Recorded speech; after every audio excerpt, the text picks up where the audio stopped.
Hi, everybody. Welcome to today's webinar. I'm just going to pause for a second, as usual, for those of you who are regular attendees while we wait for people to get logged in and get their volume set. So I'm just watching those numbers go up. All right, this looks pretty good. All right, well, welcome to today's webinar, everybody. We have Joel Cooke with us today to talk about hydrangeas. So this is going to be a good class. I know we started getting a lot of requests for hydrangea classes last year, so I'm glad we could bring this back this year. Some quick notes for anybody who is new to the webinar. As always, for those of you who attend these classes, just bear with me for a moment. This is a webinar style class rather than a Zoom meeting, so we can't actually see you or hear you. So if you have questions during the class, you're going to open up your Zoom menu and hit that Q&A button. Type your questions in there, and Joel will be taking his questions at the end of the class. So just be prepared. We're going to hold those questions until the end today. We are recording the class, so it will be available usually around lunchtime. The day following the class. So in this case, that'd be tomorrow, obviously, at lunch. And we'll follow up as always with our coupon. So just know if you have to leave the class early for any reason, we are doing all of that. For anybody who has any issues during the class, please feel free to send me a chat. I'll be monitoring that as well as the questions, and I'll help you in any way that I can. All right, that's it for me. Quick introduction for those of you who don't know Joel. Joel primarily works from our Fair Oaks store and our trees and shrubs department. And he is one of our buyers. So he actually helps purchase and select these hydrangeas that you see behind you, which makes him one of the best people to talk about hydrangeas. So happy to have you today. I'm glad you could make it. And Joel, I'm going to go ahead and hand it over to you. And thank you for being here.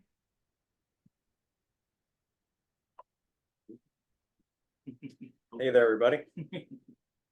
Hold on just one second. Just do something quick. There. Hey there. My name is Joel Cooke. Like I've been introduced already, been here for about 17 years, working for Merrifield Garden Center, 6 of which here at the Fairfax location, where I manage the shrub department and source plant material and manage the inventory. So the webinar today is on hydrangeas. There's a lot of material to go over. So I'm just going to kind of jump right in and we're going to see how it goes. All right, so culture and cultivars. A little bit of history and origin as we go through. Hydrangea has been cultivated in China and Japan for thousands of years. First hydrangea was introduced to Europe from North America around 1736. First hydrangea from Japan to be introduced to Europe and brought to Kew Gardens was in 1788. There's more than 70 species native to Asia, but only 2 to the Americas. I will be speaking about 4 of those 72 species or so. In 1739, botanist Ravonius gave this plant the botanical name hydrangea from the Greek words hydor, meaning water, and angion, meaning vessel. This is in reference to the cup-like capsular fruit, which you can see here. So I'm gonna go a little bit quickly into the sort of the process of cultivars and kind of where they come from and how it finally gets to retail garden center. So there's a long process. Starts at the source, such as breeders and hybridizers. Essentially, then they get branded, tested, trademarked, marketed, and finally propagated by brands such as Proven Winners, First Editions, Southern Living, that sort of thing.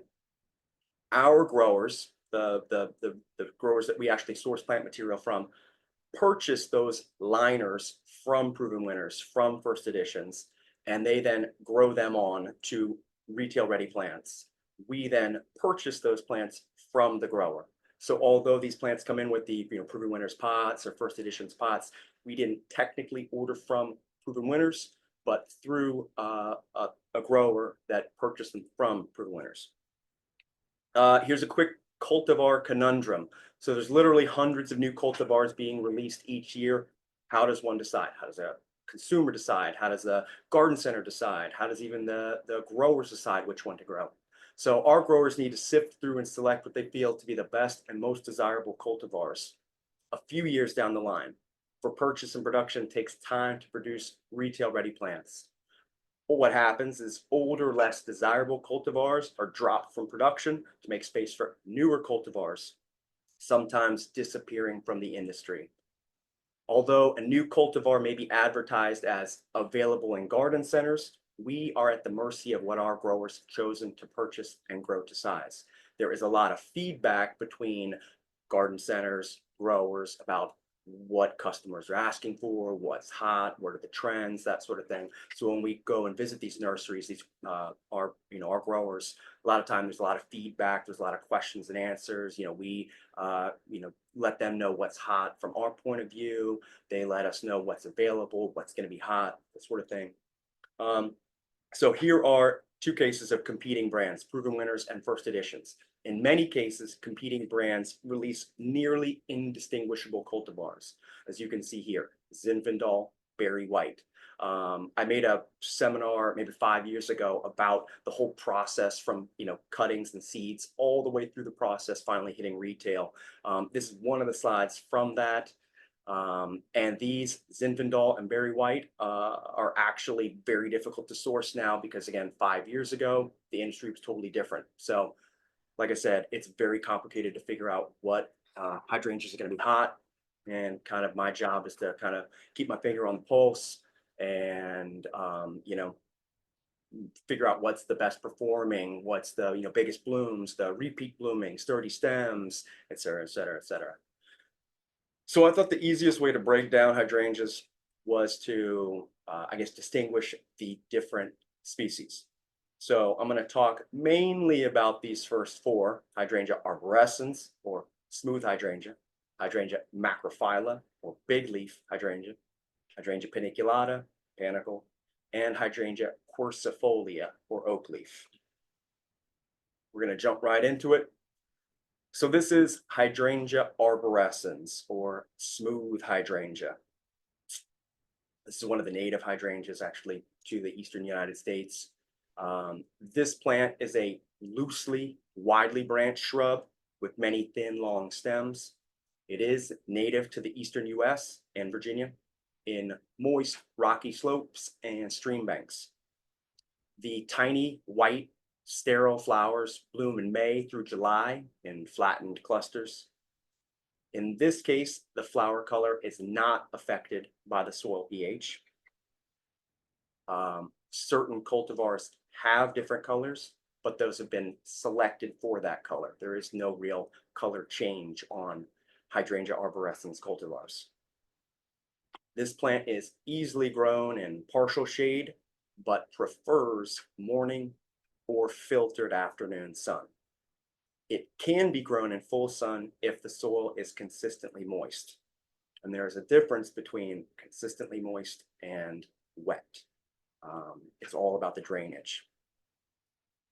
This plant is very adaptable to a variety of soil conditions, but cannot tolerate drought. You'll see, I see in my neighborhood, there's a lot of Hydrangea arborescens, probably Annabelle, which is the most popular cultivar. And if they are not being irrigated right now with the drought we've been having, you'll see a lot of foliage decline. Flowers will still be there, but the foliage takes a serious hit. This plant, Hydrangea arborescens, is the host plant for the Hydrangea sphinx moth. I'm going to talk a little bit about the pruning of Hydrangea arborescens. This plant blooms on new wood, which is the current year's growth. Plants can be pruned hard. They can be pruned back to 15 inches or so from the ground, as well as removing, say, maybe a quarter to a third of the stems, really any time in the winter through early spring. And this will revitalize and encourage vigorous growth in best form. You can see here, this person has left their hydrangeas through the winter. You can definitely leave them if you'd like, or trim them before it starts to snow. Either way, some people like the look of the dried flowers. But here in this lower picture, you can see a more pruned Hydrangea arborescens. You can see that a lot of the thin little twiggy stems have been removed. That's thinning the plant out. And the plant has been cut back to kind of a rounded form, probably 15, 18 inches, that sort of thing. To lightly prune, you could simply remove weak, dead, or damaged stems in early spring. And fertilize in spring with a slow release flowering shrub fertilizer. Kind of pretty standard for most of these hydrangeas. Now I'm going to go on to some of the kind of the hot, awesome cultivars. Annabelle has been a staple in the industry for a long time. Usually it is probably the most name recognized of the hydrangea arborescens. Annabelle kind of goes hand in hand with arborescens. There's been a big push by proven winners to release a whole slew of new cultivars. One of them is part of the Incredible series, and there's another series called the Invincible series. So I've listed and showed a couple of my favorites for flower color, for stem sturdiness, for size of bloom, that sort of thing. Mini Mauvette is pretty hot because it really is a revolutionary color for arborescens, which for the most part has just been a nice pure white for a long time. Mini Mauvette is compact, so nice and dense, and the leaves are actually a nice dark green and very toothed. They have strong serrated edges. Incredible is definitely a hot, highly name recognized cultivar. It probably has the largest of the flowers. As you can see, there's a hand in this photo showing just how big these flowers are. Incredible is kind of known to have a little bit more sturdy stems than some of your older cultivars, where stem sturdiness has kind of been an issue. Incredible blush, as you see down here in this corner, sort of a light pink. It's part of the Incredible series, so it has that same large flower. Wee White is a nice cultivar because it is probably the most compact. It's sort of touted as a dwarf, but I'm a little hesitant to say dwarf on things because in a lot of cases it's still 2 to 3 feet tall, as opposed to maybe like 6 inches or so. So Wee White is a very nice compact cultivar. And then Limetta is a cultivar that gives you this nice lime green color, which most people would associate with a lime light hydrangea, which is a different species, Hydrangea paniculata. So this Limetta gives you the native Hydrangea arborescens with a lime green flower color. Our next species of hydrangea is Hydrangea macrophylla, or big leaf hydrangea. This is pretty much, I'd say, what most people think of, or the picture that comes to mind when you think of hydrangeas or you hear the word hydrangea. These big, round, mop head, blue flowers. This is like the epitome of hydrangea. So Hydrangea macrophylla is a dense, woody, rounded or mounded multi-stem shrub, native to Japan, China, Korea. The macrophyllas have 2 main flower types, both the ball-shaped cluster of sterile flowers called the mophead or hortensia flowers, or the flattened clusters of small fertile flowers ringed by larger sterile flowers, as you can see in the lower picture. These are the lace cap flowers. So there are 2 types of flowers on this flower cluster. You can see the small flowers in the center, which are fertile. They will never grow larger. They're just these tiny little fertile flowers. And then it's ringed by the larger, kind of showier sterile flowers. I personally love lace caps, and I've just always been really just in love with these. Excuse me. In this case, with the Hydrangea macrophylla, the flower color is generally affected by the soil's pH. So in a lot of cultivars, you can sort of adjust or change the flower color over time by trying to control the acidity of the soil. So the more acidic the soil, in theory, the more blue the flower will be, and the more alkaline the soil, the more pink the flower will be. So generally people will use aluminum sulfate added to the soil to try to acidify the soil to promote blue flowers, or lime can be added to promote pink flowers to make the soil more alkaline. It doesn't happen overnight, and it realistically happens. You're going to have to kind of repeatedly use these products to really get a strong control of the soil's acidity. Hydrangea macrophylla are best in partial shade, filtered light. If they're going to be in sun, direct sun, they would prefer morning sun before it's 95, 100 degrees out and the sun's just beating on these things. They definitely need protection from hot afternoon sun. There are a lot of new cultivars that have been sort of released that have been touted to be able to withstand more, withstand more afternoon sun. But I still would say to protect them from hot afternoon sun. Morning sun is ideal, filtered, partial light, like light filtering through the trees. That's like an ideal environment for macrophyllas. They are adaptable to a variety of soil conditions, but need good drainage. So although the name hydrangea comes from the word water, they appreciate water, but they do not want to be sitting in water. There's definitely a difference between that. So the macrophyllas bloom late spring on old wood, which is the previous year's growth, the stems that survive the winter. Sometimes with our spring and late winter, there's a lot of fluctuation and turbulence in the temperature. We get warm days, late winter, cold nights, early spring, and this really kind of messes with some of the macrophyllas sometimes. They'll start to break dormancy early when it's warm, and then sometimes they can be injured by the cold when it gets cold. So there's a lot of, like I said, turbulence, and the temperature fluctuation can have an effect on them. And what that can do is cause them not to bloom. If they have, if those stems and buds have winter damage, winter dieback, cold injury, in a lot of cases they won't flower. So for instance, I have had a Zorro hydrangea in my backyard for 5 years, and this is the first year it has bloomed. Because the last 4 years have been extremely turbulent spring with the temperature. So this year it's flowered profusely, and I kind of went out there every day and night and appreciated it.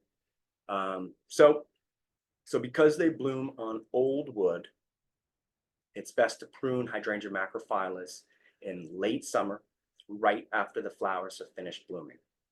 You can remove dead or damaged stems at their base, and that helps to thin plants out. And the next line, cut back 1/3 of the oldest stems to the ground to encourage new growth. That would be sort of on older, more woody hydrangeas where there are lots of stems from the ground. You don't want a million just dense, complicated stems coming up from the ground. It's just too dense. Plants need air. Plants need to be able to breathe. So thinning plants out, removing some of those stems all the way down to the ground is crucial. But generally, you just want to tip the plant's stems right below where that spent flower has been.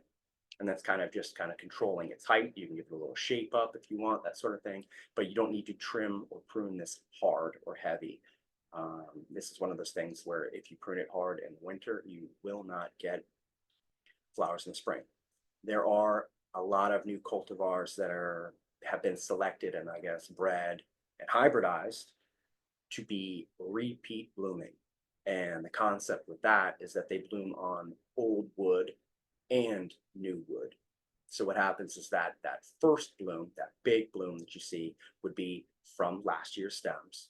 And then as the plant continues to flush out new foliage and be happy all through summer, as long as there's a long enough growing season, the plants will then continue to bloom. So Endless Summer, this whole series, Endless Summer series, sort of revolutionized repeat blooming hydrangeas.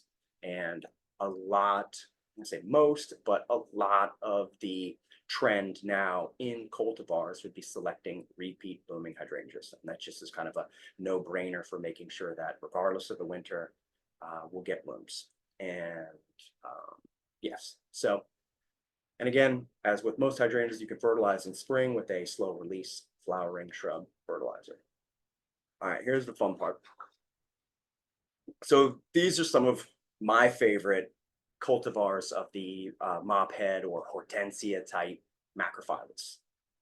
LA Dreamin' in the top corner is pretty sweet because you've got multiple flower colors on the same plant. Some of the new growth comes up green and white, pinks, purples, blues. There's just a lot of variation and variability, so it's pretty exciting.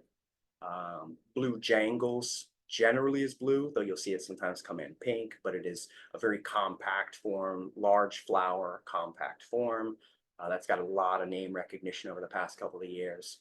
I guess probably the hottest, in my opinion, of the endless summer hydrangeas to really kind of break through is Summer Crush, which you see in the top corner.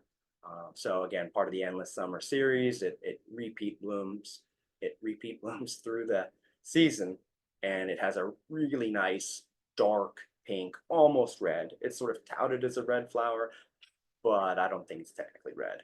A lot of times they'll come up a lime green, and you can still see the eyes, those lime green eyes in the center of the petals, as the pink and dark pink sort of engulfs the plant. It's actually really exciting.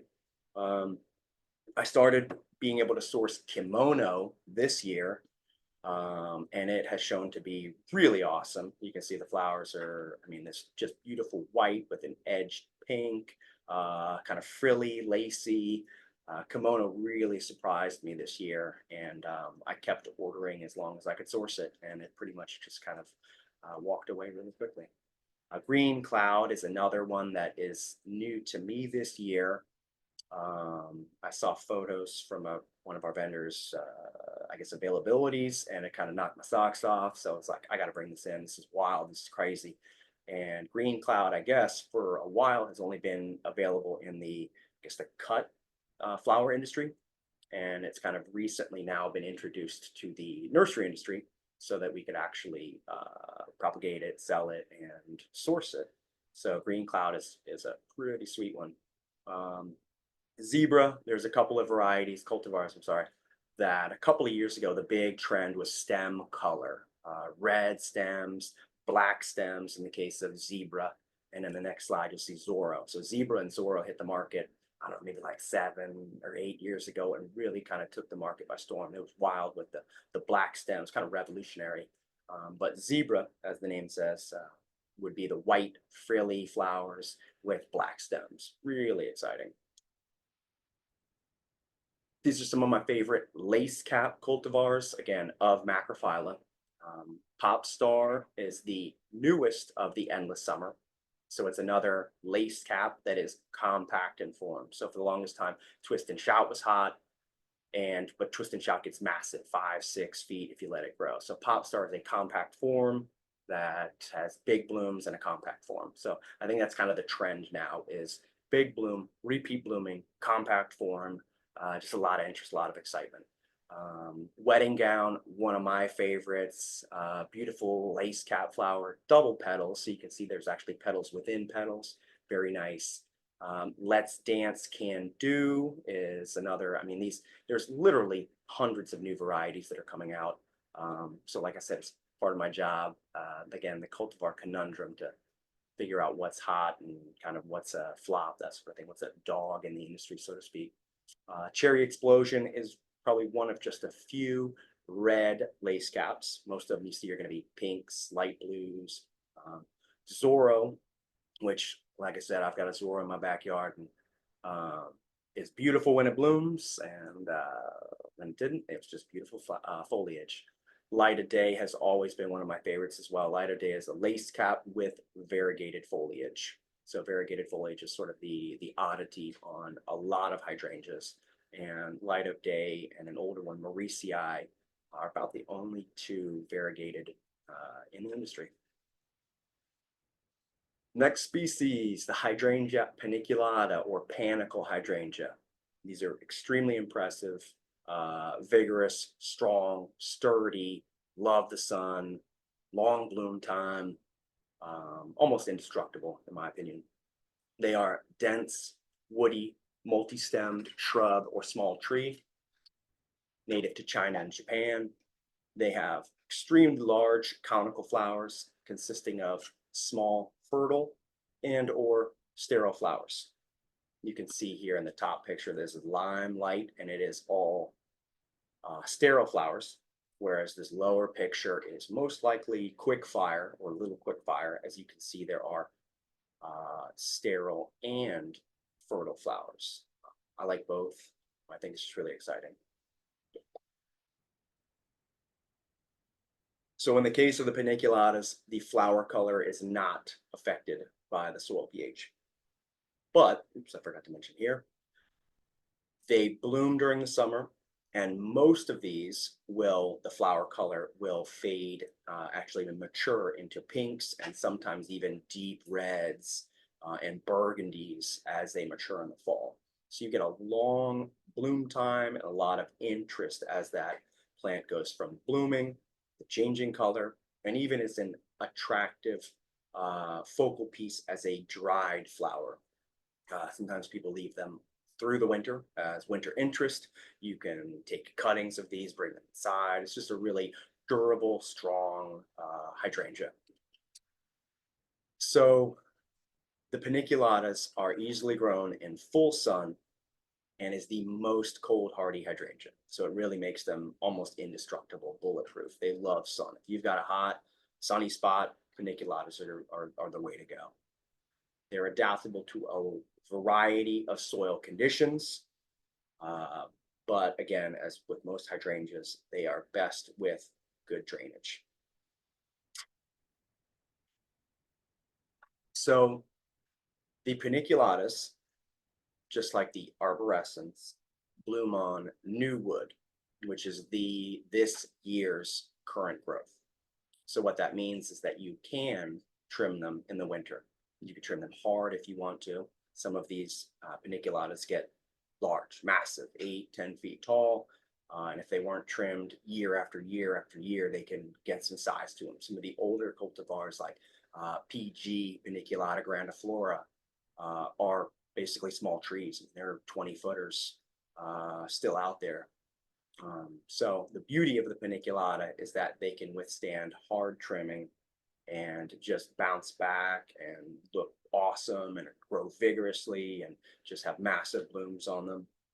So there's a couple of different, I guess, severities of how hard to trim a paniculata. And it really would depend on what you're trying to do with it, the size you want to keep it at, what cultivar you have, the space you have, maybe how old the plant is. Maybe you've inherited a really large overgrown paniculata and you're not sure what to do with it. So the lightest trim, maybe if it's a young plant, maybe if you're just trying to get it up to size, would be to just simply trim the dried flowers off anytime from early winter to early spring. Really doesn't matter. It's kind of a personal preference whether or not you want to see those dried flowers on the plant through the winter or not.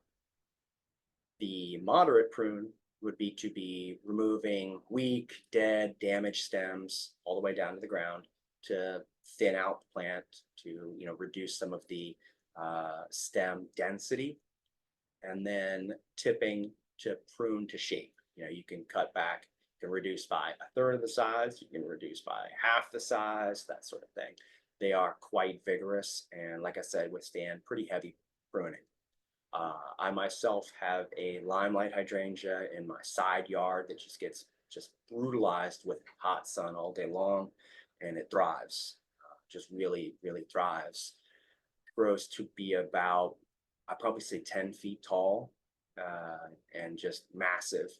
I cut it back to about 4 feet tall every year, maybe about chest height for me. I'm a short guy. So about 4 feet tall. But I'm all about like structure and stem structure. So I'm not just kind of like hacking at it. I'm very like meticulously trimming to maintain good structure. To me, structure is crucially important to a plant, especially something like a Hydrangea paniculata, where really the framework of the plant is like the foundation. It's what all next year's growth is going to branch off of. So anything twisted and gnarled up, you're going to remove something. If there's lots of stems coming out somewhere, you're going to remove some of those. It can be kind of pruned and trained, very like architectural.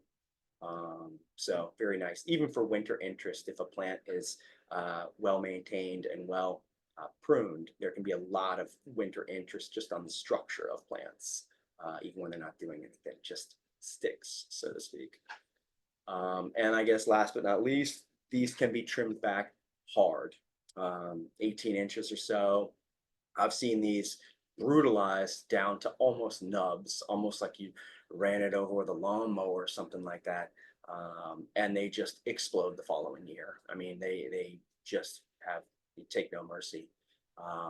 Generally, what you'll have to do after a hard prune, like a rejuvenation prune, the following year would be to thin out a lot of those stems, because that plant is going to react to that heavy prune and just explode, shooting up probably more stems than you actually need.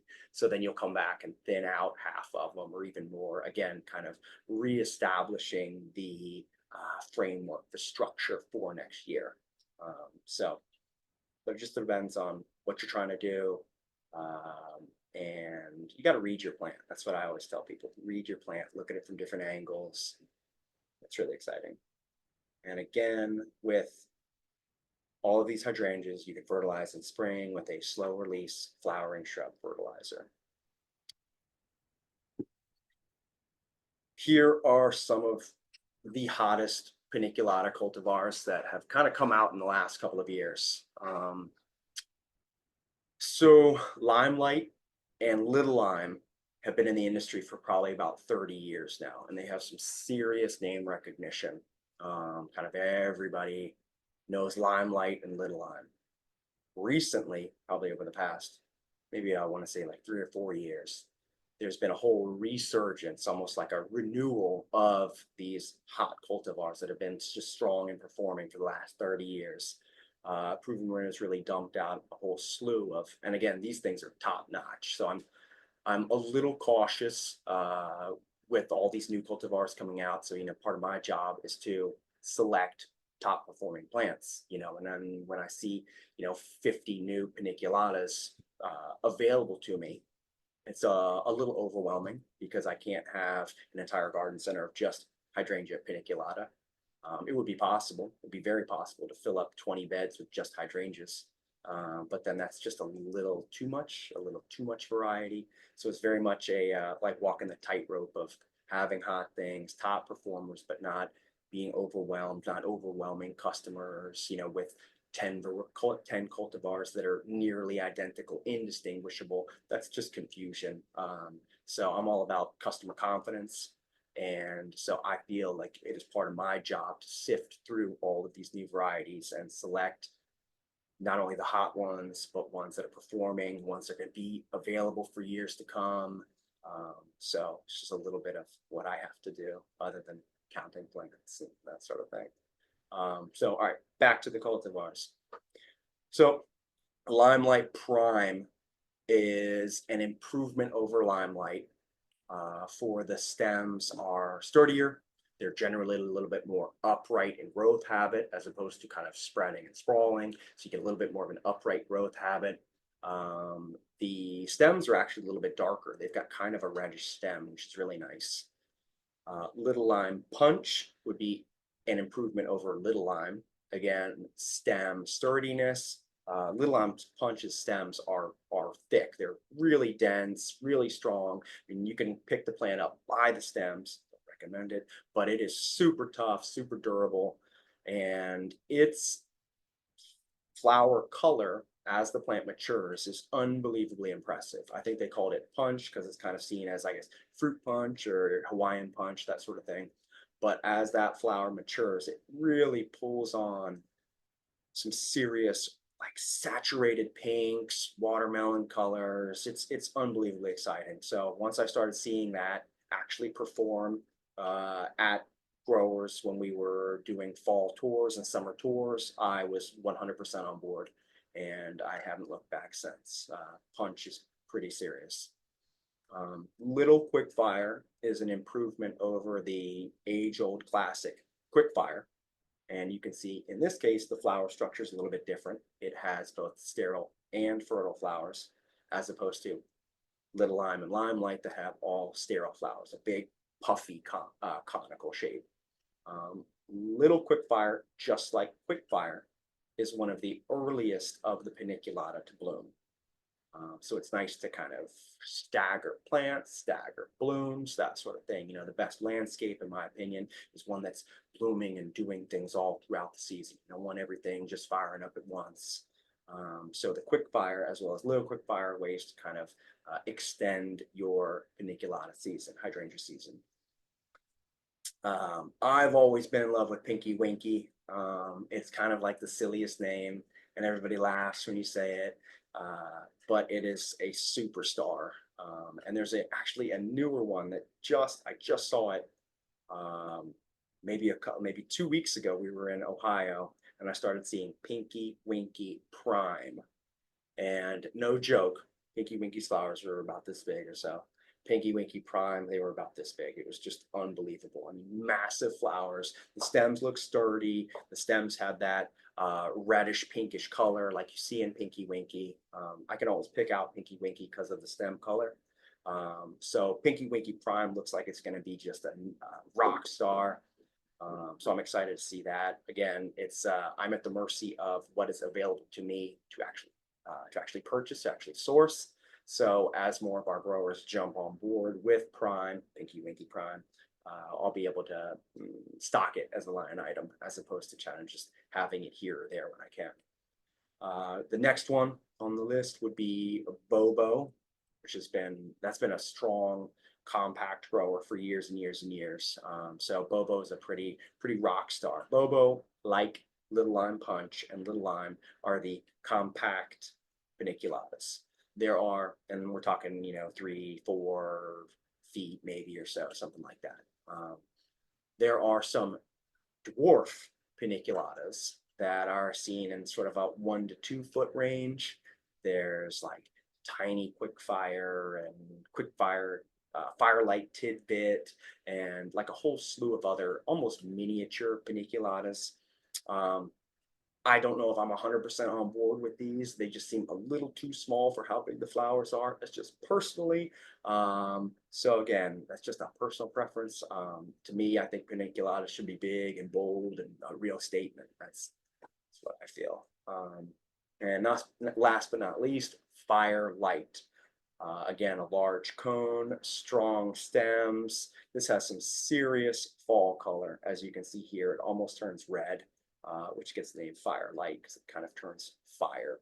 I remember a couple of years ago, it was probably during COVID when things were just getting wild here in the fall, that we were just burning through Firelight. I mean, I was bringing in probably 40 a week, full bloom, changing color. It was wild. I mean, they would just disappear. So it was a very exciting time. That was like the year of the paniculatas. It was wild. Hydrangea paniculata is also seen as, or grown as, or trained as tree form. So this is an awesome option to get a small tree, something that's not going to get, 20 feet tall, something that can be maintained very easily, something that's going to have a long bloom, is cold hardy, that sort of thing. So tree form hydrangeas are awesome. A lot of these cultivars, especially Limelight, Pinky Winky, and Quickfire, I'd probably say are like the top 3 for tree form. It just seems to be that's what the industry is selecting as the the cultivars for tree form production. And they're awesome. They're either trained as a tree or grafted on the stem of another paniculata. Either way, what you get is a sturdy stem with a big old beefy canopy, blooming all summer, changing color as the season progresses. Tree form hydrangeas are awesome, no doubt about it. Let me take a little sip of water here because I am talking. Hydrangea quercifolia, the oak leaf hydrangea. This is a superstar here.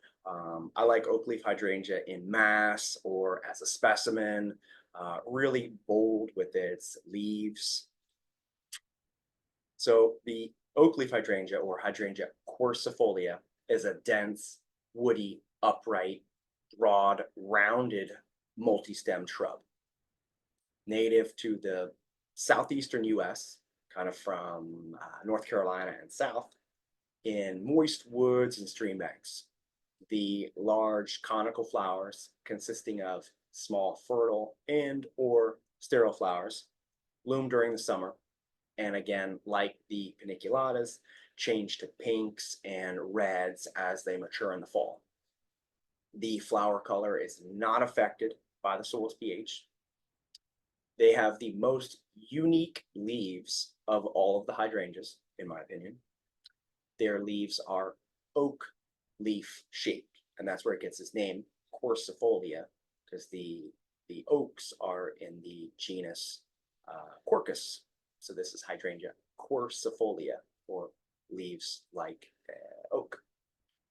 Their leaves not only are big and bold and really dramatic, but they have awesome fall color, probably the best, almost the only fall color in most hydrangeas. Few of the paniculatas show some color, but nothing like the quercifolia.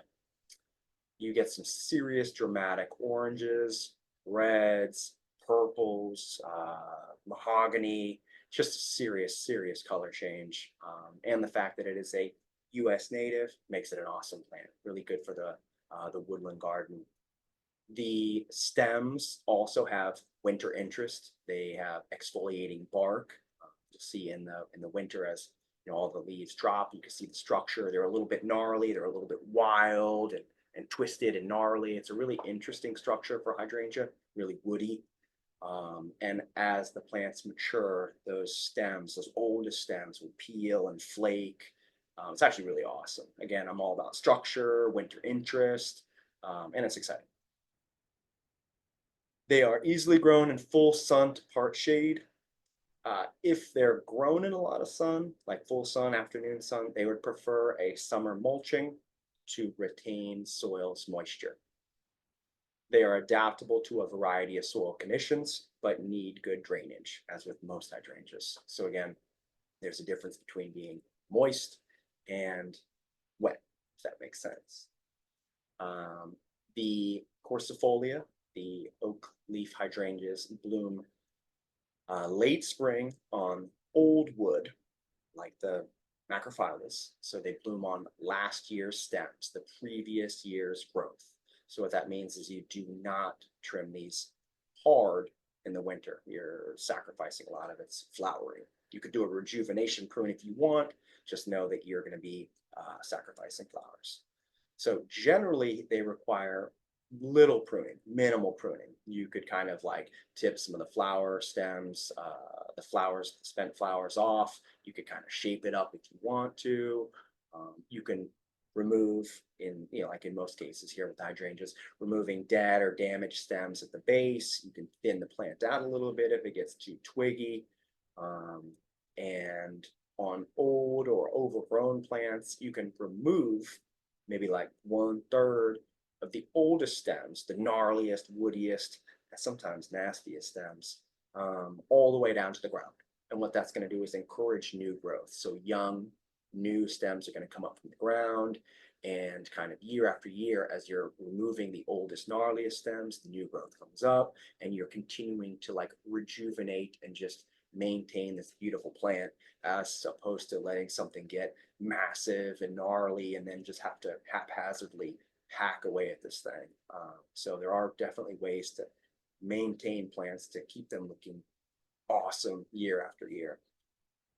Again, fertilizing in spring with a slow release flowering shrub fertilizer. Here are some of the cultivars. Let me take a quick sip. So top and bottom, Alice and Snow Queen have been in the industry for a long time. Probably, I don't know, maybe at least 20 years or so. I remember my first year working here 17 years ago. Alice and Snow Queen were a staple, almost the only oak leaves at that point. They're classic. I mean, Alice is massive. She'll get 10 feet tall or more. She's big. Super bold. Snow Queen to be a little bit more compact. Snow Queen tends to hold her panicles a little bit more upright, getting 6 feet tall instead of 10, as opposed to Alice will shoot out branches to the side and really naturalize to an area. So you get this really layered, kind of woodland naturalized effect with Alice. A lot of the new cultivars have been selected for, surprise, surprise, compact growth, large flowers, serious color change in the fall. Ruby Slippers has probably the most name recognition of these new cultivars, and is seen as really a strong performer. Compact, probably looking at 4 feet tall or so, which is nice compared to 10. And Ruby Slippers, the flowers will have some serious color change for the fall. You can see almost reds as they mature. Ruby Slippers is pretty hot. Munchkin would be smaller than Ruby Slippers by probably 2, maybe 3 feet tall. Still bold, still nice big flowers, still nice fall color, that sort of thing, but in a pretty compact form. So almost a little mound as opposed to a bigger, looser, beefier plant, that sort of thing. So it just depends on, what you're looking for your plants, the space you have for your plants, that sort of thing. Snow Sickle is a kind of a new introduction. We got our first ones last spring, and I'm hoping to bring some more in this spring. There are a few what are called double flower cultivars in the industry, and they sort of come and go as, I guess, availability, like waxes and wanes, that sort of thing.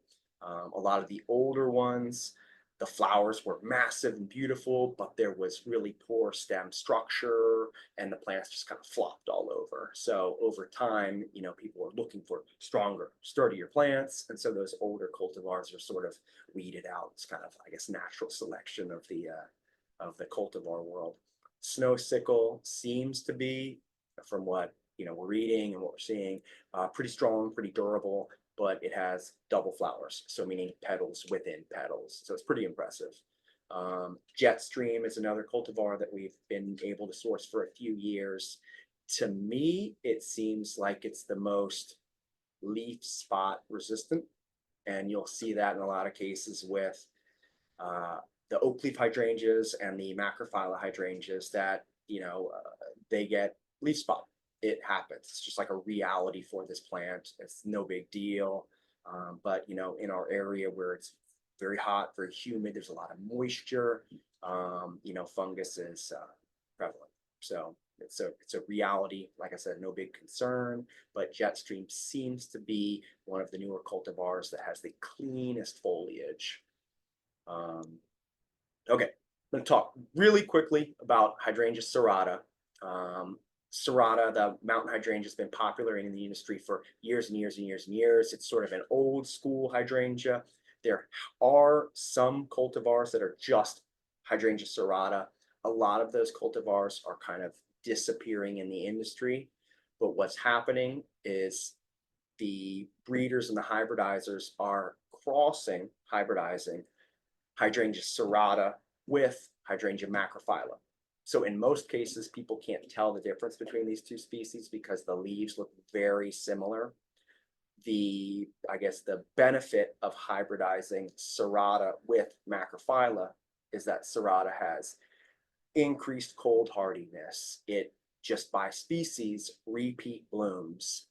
And generally they're a little bit more compact. So again, those are 3 just massive things that the industry is sort of screaming out for: compact growth, cold hardiness, and repeat blooming. And so that's the reason why Hydrangea serrata is being crossed with macrophyllas. And a lot of these new cultivars, it'll just say Hydrangea X, something, something, something or other. And if you actually look deeper, dive deeper into, who the parents are, what's the hybridization process, you'll see that serrata is incorporated into a lot of these macrophyllas. And I think that's probably going to be the trend. If I were to forecast, I think that's the future of the kind of the hydrangea macrophylla scene. Again, compact, repeat blooming, cold hardy. That's it right there. I did put a slide here of the climbing hydrangea, Hydrangea anomala, subspecies petiolaris, just to show that there is such a thing. Most people don't think of this vine when they think of hydrangeas because it's just it's a vine as opposed to a shrub that they're kind of used to seeing. So I did want to include this just to show that there is such a thing. Climbing hydrangea is awesome. It's a really strong woody vine, loves shade, will actually attach onto structures, walls, bricks. They have adventitious roots. So little roots kind of grow out of the stems, little kind of these hairy roots. It's actually pretty wild to look at, especially in the winter when all the leaves drop and you see this super gnarly, twisted, woody vine with all these hairs on it. It's actually super cool. So again, I'm all about structure. So this as a vine is probably one of your most structural of the vines. Again, I just wanted to include this because technically it is a hydrangea and we do carry it. And I believe that is the end of the slides that I have. I imagine we're going to go into a Q&A, Sally. I guess if you could assist with that. Definitely. All right. So quick notice, please send in your questions now. We will get through as many as we can. If you have a plant, call it a plant clinic type question. If you're having an issue with your hydrangea at home, we will probably need to refer you to the plant clinic for that. You can always email me or call your store that's closest to you. And I'm always happy to connect you with the plant clinic or with Joel or whoever can best assist you guys if you're having issues with your hydrangeas at home. That said, we will get to any questions that we can. Alrighty, so Joel, we're having a lot of questions come in about which hydrangeas are best for certain conditions. So I'm going to go through really quick the big ones that we were asked and see if you have any recommendations off the bat. So the first question is, are there any hydrangeas that will do well or okay in full sun? What would be your recommendations? My recommendation would be any paniculata. So if Okay. we're talking full sun, if we're talking more than 8 hours of sun, if we're talking hot afternoon sun, any of the hydrangea paniculatas would be your best bet. Okay. That would be my suggestion. And with the slew of cultivars available, that would be awesome. If you're talking, 4 or 6 hours of full sun in the morning, that's a different situation. And you can probably use many different hydrangeas at that point because morning sun is a little bit softer and less intense than that hot afternoon sun. So again, not all sun is equal. Okay. Okay. Next question. And this may come back to paniculatas, but the question that I got was, are the paniculatas more drought resistant? Can they take some shade? So I guess that turns into my question. What's the most drought resistant hydrangea? I'd still say the hydrangea paniculata. Okay. Yeah, they're literally bulletproof. I mean, I've watered Gotcha. mine a few times through the summer, but it is rock solid. It's established. The foliage is super clean. It's blooming its face off right now. It would be the paniculatas. They're rock stars. Okay. All right. Next condition question. Are there any varieties of hydrangea that you know are deer resistant, That's a good question. particularly? Okay. You see a lot of differing opinions and that sort of thing. A lot depends on what food source is available to the deer, how they move through an area, what other plants are around it. That's a very tricky question. Some people say that the arborescens types are slightly deer resistant because they have small little fine hairs on the leaves. Same thing with the hydrangea quercifolia, the oak leaf. But again, no, none of these Yeah. are deer resistant. It really depends on, like I said, Here's personal herds preferences walking in through the case. area. Right, exactly. All right. Okay. Definitely wanted to ask that though. All right. Let's see here. I'm trying to see if I've got any other of those. I think that covers it for now. Actually, no, there's one more. Are there any hydrangeas? Because I know a lot of this discusses part sun, but are there any that will bloom or tolerate like full shade? Yeah, pretty much all the macrophyllus, big leaf Okay. hydrangeas, I mean, that's kind of where they want to be. As long as there's just a little bit of filtered light coming through. In a lot of cases, shade, there's actually kind of a bright light kind of situation. I mean, it's not complete darkness. It's not like, going in a closet and shutting the door, that sort of thing. So there's a difference between direct light, filtered light, and bright shade, that sort of thing. But if it is a concern, I'd say your hydrangea macrophylla, and oak leaf. Actually, oak leaf can tolerate quite a bit of shade and still perform. The plant itself is gonna open up because it's trying to like reach out and gather sunlight, and that's what you're gonna see in the wild, in a woodland setting. So you just have to realize that sometimes plants perform differently with less amounts of sun. Okay. All right, y'all. We've got a ton of questions coming in, so I'm going to try and like combine them so that we get through as many topics as we can. Okay, next question is about the season. So when you talk about the hydrangeas blooming in late summer, can you discuss a little bit, maybe a timeline from your earliest to your latest blooming hydrangeas and when that starts and ends so people have an Sure. idea? So generally what you're going to see first would be the macrophyllas and the arborescens. They're going to be your kind of your earliest to bloom, and they'll start in May-ish, depending on the season, that sort of thing. So generally you'll probably have May and July. The repeat blooming macrophyllas will kind of sporadically continue on through July, August, September, that sort of thing. But what you're seeing right about now is a strong transition from the macrophyllas to the paniculatas, and that's where they sort of, the macrophyllas have passed the torch, so to speak, onto the paniculatas, who are basically just raging right now. So they're going to go from July, August, all the way up until frost, basically. And then the oak leaf, the quercifolia, will be also blooming at that time. It just seems that the paniculatas, like I said, just rage for the longest amount of time because they have the biggest, boldest flowers, and then you get a lot of color change as the season progresses. Gotcha. Okay. What about the smooth hydrangea, like the Annabelle? That would be the arborescens, and they Gotcha. bloom earlier. Okay, sorry, I may have missed that. That's okay. That's okay. That's okay. All right, next question. Okay, I'm going to combine two of these here because when is the best time to plant or transplant your hydrangeas? Question one. Okay. Question two, will you have most of these plants you're discussing available in the fall for planting? Yes, I will have pretty much all of those cultivars as kind of staple line items. Maybe not snow sickle, the oak leaf, because that one is very case by case, but pretty much everything else was a pretty standard item. Part of what I like to do is when I'm jumping on board with these cultivars, I like to be able to maintain them as staple items in the garden center. So they're not just kind of a one and done kind of situation. Okay. Planting hydrangeas, you can plant anytime. You can plant all year. It's just about appropriately watering.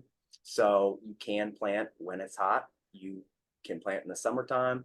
It's just about appropriately watering. So that's sort of the name of the game. We've got a beautiful selection of hydrangeas right now, and it's hot. We've been watering. We're taking care of our plants, and that's part of what we do as Merrifield Garden Center. But any time of year is a great time to plant. Transplanting, I would say you probably want to avoid transplanting in the summer because it's not ideal. If you had to, you need to make sure that your plant is like super appropriately irrigated prior. I would probably hold off because the plant's doing a lot in the summer and there's a lot of drought stress. So I'd probably say that's probably not the best idea. I'd probably say maybe late winter, early spring would be probably a good time to be transplanting most of these. Okay. And then just use like a rooting fertilizer, something like that, to get the roots growing. Gotcha. Perfect. Okay. We actually had a question while you were talking earlier about slow release fertilizer. Can you explain what makes it slow release as opposed to like a liquid fertilizer? Sure. So generally these are little granules that have a coating on them. So you see the little pellets where regardless if it's blue, green, orange, yellow, that sort of thing. And what happens is the coating on that little granule is engineered to release over time. Generally it's with water, that sort of thing. So as the plant gets water through the season, this coating is slowly broken down, which is slowly releasing the nutrients into the soil for your plant. So Okay. plants really perform better with a slow release, getting a little bit consistently, as opposed to hitting your plant all at once with, say, like a liquid fertilizer. If you were to use a liquid fertilizer, I would say dilute it. So it's kind of like Thanksgiving dinner. Like if you just eat all this food at once, you're just about to go to sleep. Whereas I like to eat a little bit and snack all through the day, so I keep moving. All right. Okay, it's 101 now, so we'll do a couple more questions, then I'm sorry everybody, but we're gonna have to wrap up. Do you recommend a specific type of fertilizer? Not really. I mean, Okay. there's fertilizers that are, geared and marketed for different things and that sort of thing. It's kind of like up to you whether you want to go organic or synthetic. The important thing would just be reading the fertilizer to see what the nutrient content is, and to see the most important thing is the nitrogen to phosphorus a ratio. Okay. And then, yeah, so it's about the first number to the second number, whether or not you're trying to push a lot of foliage growth or you're trying to encourage flowering or rooting. So, Gotcha. that could be a whole discussion in itself. Okay, yeah, we probably need to have another class on that. We haven't done But that yeah, in about a year. exactly. Whatever works. All right.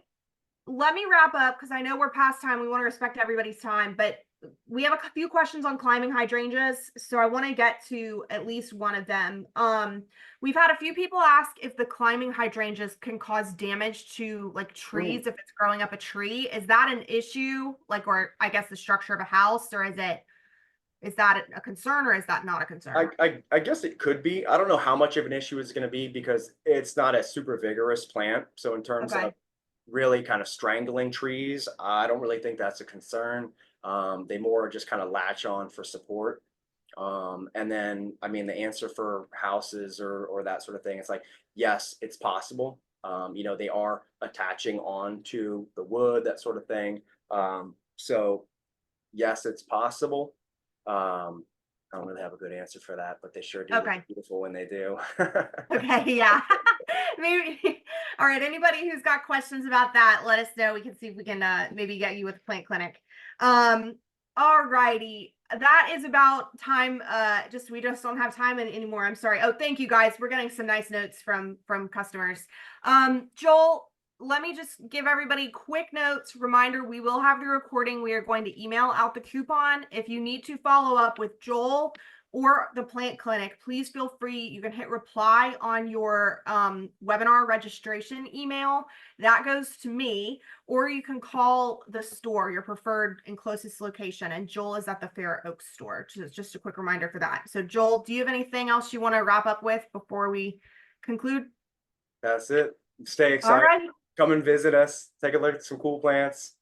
I love hydrangeas. This was great. All right. Well, thank you, Joel. Thanks so much for taking the time to join us today. And everybody have a great afternoon. My pleasure. Thanks for joining. All right. Bye.